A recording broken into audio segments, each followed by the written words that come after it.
नमस्कार दोस्तों, मैं किरण। मेरे YouTube चैनल किरण's किचन गार्डन में आपका बहुत बहुत स्वागत है। अभिनंदन। गर्मी की सब्जियों से अगर हमें अच्छे रिजल्ट चाहिए तो फरवरी के महीने में ही बीजों की बुआई हमें कर लेनी है। लेकिन अगर गार्डन खाली ना हो तो हमें बीजों को किस प्रकार से लगाना चाहिए आप सबों से शेयर करूंगी। तो मेरे गार्डन में अभी गार्डन वर्क चल रही है, क्योंकि सब्जियों को मैं किस्तों में लगाती हूँ। कुछ सब्जियाँ अक्टूबर मंथ की है, कुछ नवंबर मंथ की है, कुछ दिसंबर मंथ की है। तो दिसंबर मंथ की लगी सब्जियां अभी भी गार्डन में मौजूद हैं और कुछ पहले की भी सब्जियां। तो ऐसे में जब अच्छी हार्वेस्टिंग इनसे मिल रही हो तो इन्हें हटाना बहुत ही मुश्किल होता है। थोड़ी सी अच्छी केयर करने से सब्जियां जो है काफ़ी लंबे समय तक चलती हैं। तो गार्डन में भी सब्जियां मौजूद हैं और यहाँ मटर की फलियाँ कुछ हार्वेस्ट हो गई हैं और कुछ अनमेच्योर चल रही हैं। तो इनके ग्रोथ में भी अभी 5 से 6 दिन लग जाएंगे। तो गार्डन को खाली होने में लगभग मुझे 10 से 15 दिन लग जाएंगे। और यहाँ गोभी लगी हुई है, फूल गोभी, यहाँ आलू लगे हुए हैं, यहाँ पर मिर्च लगी हुई है और यहाँ पर कुछ ग्रो बैग्स खाली हुए हैं जो 18 बाई 18 के हैं। तो ये ग्रो बैग्स जो खाली हो गए हैं इसमें मैंने तोरी लगा दी है और तोरी की बुआई मैंने डायरेक्ट ही कर दी है। दोस्तों, इस समय जो मौसम होते हैं वो इसकी टेम्परेचर लगभग 20 से 30 के करीब होती है और 20 से 30 के टेम्परेचर में बीजों की बुआई अगर आप डायरेक्ट भी कर देते हो तो बहुत अच्छे रिजल्ट देखने को मिलते हैं। तो ज़्यादातर मैं बीजों की बुआई डायरेक्ट करती हूँ, लेकिन ग्रो बैग्स खाली नहीं है तो दूसरे उपाय करने होंगे। तो देखिए यहाँ पर लौकी लगी हुई है, लौकी से बहुत अच्छे रिजल्ट मिल रहे हैं। तो लौकी की ग्रो बैग्स भी खाली नहीं है और इस जगह पर मैं लौकी लगाती हूँ। यहाँ लौकी लगी हुई है जिसे दिसंबर मंथ में लगाया था और अभी बहुत ही अच्छे रिजल्ट मिल रहे हैं। ऐसे में इस बेल को हटाना अभी उचित नहीं है, क्योंकि इसमें अभी बहुत अधिक मात्रा में लौकी तैयार हो रही है। और यहाँ पर लगी हुई है चेरी टमाटर। चेरी टमाटर ने बहुत अच्छी हार्वेस्टिंग दी विंटर सीजन में और अभी भी इसमें फल लगे हुए हैं। नई नई ब्रांचेस ऊपर की ओर आ रही हैं और नए नए इसमें फूल फिर से तैयार हो रहे हैं और फल भी लगना शुरू हो गए हैं। तो अभी विंटर सीजन की सब्जियों से काफ़ी अच्छी हार्वेस्टिंग मिली मुझे और अभी भी पौधे स्वस्थ चल रहे हैं और अच्छी हार्वेस्टिंग दे रहे हैं। इन्हें खाली होने में लगभग 15 से 20 दिन के समय और लग जाएंगे। गार्डन खाली नहीं है, ग्रो बैग्स खाली नहीं है। ऐसे में बीजों की बुआई हम कैसे करें, क्योंकि बीजों को भी सही समय पर लगाना है। डायरेक्ट बीज बोने के लिए हमारे पास गार्डन अभी खाली नहीं है। ऐसे में हमें बीजों की सीडलिंग तैयार करनी होगी और सीडलिंग जो है तैयार होने में लगभग 15 से 20 दिनों का समय ले लेती है। तब तक हमारे गार्डन जो है, गार्डन वर्क जो है ये समाप्त हो जाएगी और गार्डन पूरी तरह से तैयार हो जाएगी गर्मी की सब्जियों को लगाने के लिए। तो दोस्तों देखिए, यहाँ पर गर्मियों में लगने वाली कुछ सब्जियों के बीज मैं लेकर आ गई हूँ। गर्मियों में लगती हैं लगभग 10 तरह की बेल वाली सब्जियाँ, 7 तरह की पौध वाली सब्जियाँ और 4 तरह की पत्तेदार सब्जियाँ। सभी बेल वाली सब्जियों की आज मैं सीडलिंग करने वाली हूँ। बहुत सारे लोग क्वेश्चन करते हैं कि बीज मैं कहाँ से लेती हूँ। तो दोस्तों, मैं सभी बीज लोकल सीड शॉप से लेती हूँ और जिनके बीज मुझे यहाँ नहीं मिलते हैं मैं उन्हें ऑनलाइन परचेस करती हूँ। मैं गार्डनिंग के साथ साथ थोड़ी सी बचत भी करती हूँ, इसलिए लोकल सीड शॉप से मैं बीज लेती हूँ और लोकल सीड शॉप वाले मुझे खुले में बीज देते हैं। मुझे जितनी ज़रूरत होती है मैं उतनी बीज लेकर आती हूँ।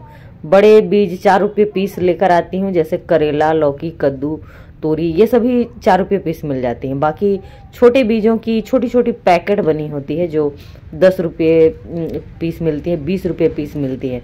अपनी ज़रूरत के हिसाब से मैं छोटे बड़े पैकेट लेती हूँ।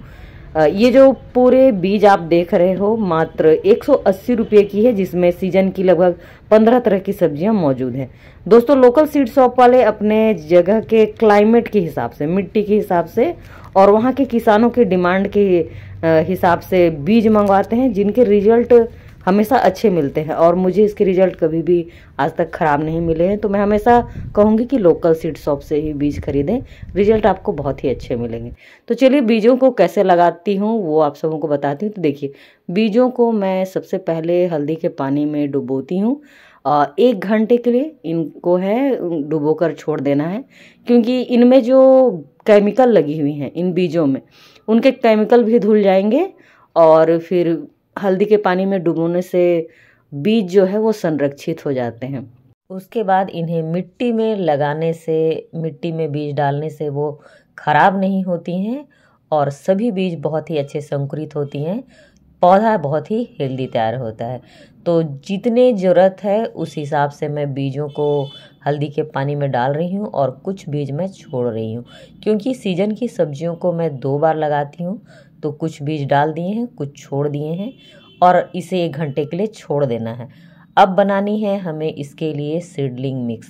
सीडलिंग मिक्स हल्की और पोषक तत्वों से भरपूर बनानी है। सीडलिंग मिक्स बनाने के लिए मैंने 2 चीज़ों का इस्तेमाल किया है। पहला कोकोपीट, जो काफ़ी हल्की होती है, जिसमें बीज बहुत ही आसानी से अंकुरित होते हैं। कोकोपीट की जगह आप धान की भूसी का भी इस्तेमाल कर सकते हो। दूसरी चीज़ ले रही हूँ मिट्टी को पोषक तत्वों से भरपूर बनाने के लिए गोबर की खाद। गोबर की खाद की जगह आप वर्मी कंपोस्ट का भी इस्तेमाल कर सकते हो। 50% लिया है गोबर की खाद और 50% ले रही हूँ कोकोपीट। दोनों को मिलाने के बाद जो मिट्टी तैयार होगी वो काफ़ी हल्की होगी और पोषक तत्वों से भरपूर होगी। थोड़ा सा पानी मिलाकर इसे हल्का गीला कर रही हूँ ताकि बीज डालने के बाद बहुत अधिक पानी डालने की इसमें ज़रूरत ना पड़े, क्योंकि कभी कभी ऐसा होता है कि बीज डालने के बाद हम पानी डालते हैं तो प्रेशर से बीज काफ़ी गहराई में चले जाते हैं और अंकुरित नहीं हो पाते हैं, अंदर ही अंदर वो खराब हो जाते हैं। और मिट्टी की फंगस दूर करने के लिए मैं साफ की फंगीसाइड डाल रही हूँ। आप नीम खली का भी इस्तेमाल कर सकते हो, हल्दी पाउडर का भी इस्तेमाल कर सकते हो। इन सभी चीज़ों को मिलाने के बाद ये जो मिट्टी तैयार हो रही है ये बिल्कुल भुरभुरी और एकदम हल्की मिट्टी है और पोषक तत्वों से भरपूर है। कभी कभी आप लोगों ने देखा होगा कि सीडलिंग की ग्रोथ अच्छे से नहीं होती है, पत्ते पीले पड़ने लगते हैं। तो ऐसा इसलिए होता है क्योंकि सीडलिंग को अच्छे से पोषक तत्व नहीं मिलती है। तो जब भी सीडलिंग मिक्स बनाएं इसमें 50% के करीब पोषक तत्व जरूर डालें, तो आपकी सीडलिंग जो है बहुत ही अच्छे से ग्रोथ करेगी, उसकी ग्रोथ में कभी भी रुकावट नहीं आएगी। तो इस बात का हमेशा ख्याल रखें कि कभी भी सिर्फ कोकोपीट में आपको सीडलिंग नहीं डालनी है। हमेशा 50% के करीब आपको इसमें गोबर की खाद या फिर वर्मी कंपोस्ट डालकर ही सीडलिंग मिक्स बनानी है। कोकोपीट बहुत ही हल्की होती है, इसलिए इसमें जर्मिनेशन रेट बहुत ही अच्छे मिलते हैं, लेकिन इसे साथ ही साथ पोषक तत्वों से भरपूर भी बनानी है, तभी एक पौधा जो है इसमें लगाने के बाद बहुत ही हेल्दी तैयार होगा और आपको रिजल्ट जो है बाद में अच्छे देखने को मिलेंगे। सीडलिंग किसमें करनी चाहिए? आप सीडलिंग के लिए सीडलिंग ट्रे का इस्तेमाल कर सकते हो। मैं सीडलिंग के लिए पानी की डिस्पोजल ग्लास का इस्तेमाल करती हूँ। ये साइज में काफ़ी बड़ी होती हैं, इसमें जड़ों को फैलने के लिए काफ़ी जगह होती है। पौधा हेल्दी तभी तैयार होगा जब उसके जड़ों को फैलने की जगह मिलेगी। छोटे छोटे चाय कॉफ़ी के ग्लास में सीडलिंग नहीं करनी चाहिए, उनमें जगह बहुत ही कम होती है, जड़ों को फैलने की जगह नहीं मिलती है। डिस्पोजल ग्लास में इस तरह से 4 से 5 ड्रेनेज होल बना लीजिए। उसके बाद गार्डन की सूखी मिट्टी जो होती है उसे आप थोड़ी मात्रा में इसकी तली में डाल दीजिए। पौधे के हेल्दी ग्रोथ के लिए मिट्टी भी चाहिए होती है, इसलिए डिस्पोजल ग्लास में सबसे नीचे की तली में मैं मिट्टी डाल रही हूँ। इस तरह से मिट्टी मिलने से पौधे की ग्रोथ बहुत ही अच्छे हो जाएगी। तो ऊपर की जो हमने मिट्टी तैयार की है उसमें सिर्फ कोकोपीट है और गोबर की खाद है, तो वह उसे पोषक तत्व देगी। और अगर उससे मिट्टी भी मिल जाती है इस तरह से जड़ों को फैलने के लिए, तो वह बहुत ही हेल्दी ग्रोथ करेगी। तली में हमने मिट्टी डाल दी है। अब हम डालेंगे इस सॉइल मिक्सचर को, जो काफ़ी पोषक तत्वों से भरपूर भी है और हल्की भी है। इस सॉइल मिक्सचर में बीजों के अंकुरण बहुत ही अच्छे होते हैं, लगभग सभी बीज बाहर निकल आते हैं क्योंकि मिट्टी काफ़ी हल्की तैयार हुई है। तो इस तरह से ग्लासेस में हमें इसे भर लेने हैं, ऊपरी भाग में जो खाली भाग है, और इसे अच्छे से दबा देनी है। इसे पहले से हमने भिगो रखा है, इसलिए बहुत अधिक पानी डालने की इसमें अब ज़रूरत नहीं है। और क्योंकि हमने जो बीज भिगो कर रखे हैं वो भी भीगी हुई है, तो पानी डालने की इसमें ज़रूरत नहीं है। बस हमें इस बात का ध्यान रखना है कि बीज बस 1/2 इंच की गहराई में रहे। तो इसे हमें अब डाल देना है। और मैं ले रही हूँ कद्दू के बीज और इसे मैं डाल दे रही हूँ 1/2 इंच की गहराई में। बहुत अधिक नहीं डालना है और सीधे डालना है। नीचे वाले भाग से इसके जड़ निकलते हैं और ऊपरी भाग में ये इस तरह से हमें हल्के से इस तरह से मिट्टी डाल देनी है और ज़्यादा दबाना नहीं है हमें। कभी कभी जोर से दबा देने से बीज दब जाते हैं और अंकुरित नहीं होते हैं, इसलिए इसे हल्के हाथों से 1/2 इंच की गहराई में ही डालें, दबाएं नहीं। और अब इसे रखना कहाँ है, तो दोस्तों इस समय की टेम्परेचर जो होती है 20 से 30 डिग्री के करीब होती है, जो बीजों के अंकुरन के लिए बहुत ही सही मानी जाती है। तो इसे खुली धूप में रखें, शेडी एरिया में ना रखें। इस समय के मौसम जो होते हैं बहुत ही अच्छे होते हैं। ये हल्की सी सूखती ज़रूर हैं, लेकिन ये पूरी तरह से सूखती नहीं है, तो इसे आप पूरी खुली धूप में रखें। और अगर यह हल्की सूख रही है तो स्प्रे पंप से आप इसमें हल्के से पानी डाल दीजिए, बीजों का अंकुरन बहुत ही अच्छे होंगे। हल्के से पानी डालने की ज़रूरत है, इससे ज़्यादा उसमें पानी की ज़रूरत नहीं पड़ती है। मैंने इसमें नेम टैग डाल दिया है और मैंने यहाँ 3 कद्दू के पौधे डाले हैं। और इसी तरह से सभी बीजों को मैं आज लगाने वाली हूँ। ज़्यादातर जो बेल वाली सब्जियाँ हैं उन्हें गर्मियों में लगभग 7 से 8 तरह की बेल वाली सब्जियां हम अपने छत के गार्डन में अभी लगा सकते हैं। गर्मियों में सबसे अधिक बेल वाली सब्जियां होती हैं। तो देखिए इस समय में हम करेला लगा सकते हैं, कद्दू, लौकी, बरबट्टी, खीरा, ककड़ी, तोरी, ये सभी लगती हैं। इसके अलावा तरबूज लगा सकते हैं, खरबूज लगा सकते हैं। तो इतनी सारी बेल वाली सब्जियां जो हैं हमारे छत के गार्डन में इस समय में होती हैं। और मैं सभी तरह की बेल वाली सब्जियों को लगाती हूँ, कुछ बीज मैं लेकर आई हूँ, तो सभी के सीडलिंग मैं आज कर दे रही हूँ। और करेले के बीज भी लगा दिए हैं। और इसी प्रकार से सभी बीजों की बुआई मैंने आज कर ली है और इन्हें रख दिया है पूरी तरह से खुली धूप में। यहाँ लगभग 8 घंटे की धूप इन पौधों को मिलेगी। तो आज मैंने जितने भी बेल वर्गीय सब्जियाँ गर्मी में लगती हैं सभी की बुआई कर दी है। तो सबसे पहले लगाया है कद्दू, फिर लगाया है लौकी, लॉन्ग बीन्स, करेले, खीरे और लगे हुए हैं ककड़ी और लगाई है मैंने तरबूज। तो इतनी सारी बेल वाली सब्जियों के बीज मैंने डाल दिए हैं आज। और ये 2 सप्ताह के बाद का रिजल्ट है। पौधे काफ़ी हेल्दी तैयार हो गए हैं और काफ़ी अच्छे से जर्मिनेट हो गए हैं। तो यहाँ पर सबसे पहले देखिए ये लगी हुई है कद्दू की बीज जो बहुत अच्छे से जर्मिनेट हुई है और 3 पौधे इसके तैयार हो गए हैं। उसके बाद लगी है लौकी, तो लौकी के एक बीज बाहर नहीं आई है।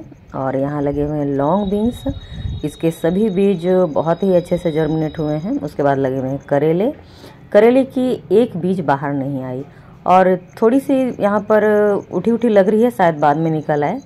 तो ये भी बहुत अच्छे से जर्मिनेट हो गई है। और यहाँ लगे हुए खीरे, खीरे के 2 पौधे खराब हो गए हैं। ये पौधे बनने के बाद ये खराब हुई हैं।